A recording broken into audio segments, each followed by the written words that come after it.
kekuatan untuk memenangkan pemilihan presiden tahun depan. Yang paling penting itu, seorang pemimpin kalau kuat, kalau tangguh, tidak pernah menyerah, diganggu seperti apapun, menghadapi persoalan apapun, tidak akan jatuh, tidak akan runtuh di tengah jalan. Dan Pak Prabowo memiliki itu. Sebagai sahabat dekat, saya tahu bacaan kami sama, pendidikan kami sama di dalam dan di luar negeri, operasi kami juga sama, karena banyak teman-teman. Saya juga 5 tahun di Timur Timur, beliau juga sering. Artinya apa?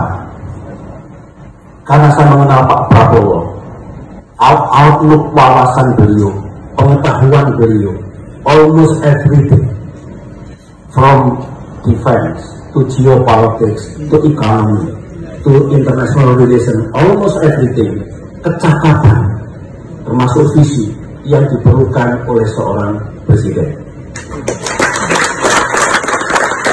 Yang terakhir, mengapa beliau fit untuk memimpin kita dan menjadi presiden, dari ketangguhan mental, dari kecakapan dan pengetahuannya, yang terakhir energi yang beliau miliki.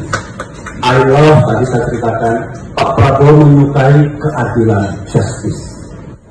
Pasangannya adalah kemakmuran atau kesejahteraan, prosperity. Kalau itu yang diperjuangkan, insya Allah Tuhan akan memberikan jalan.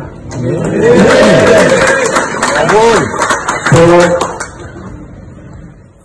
Bapak Prabowo, do your best, berjuanglah sekuat tenaga, kita semua akan menyukseskan.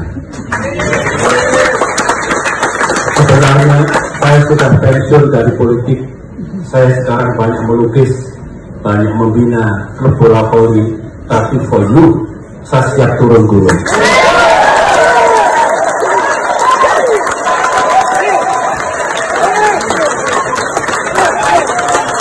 Itu saja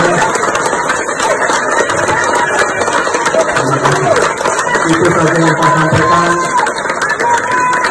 Semoga Tuhan memberikan kekuatan, memberikan jalan pada Pak Prabowo dan kita semua yang akan menyukseskan perjuangan besar beliau. Terima kasih. Assalamualaikum warahmatullahi wabarakatuh.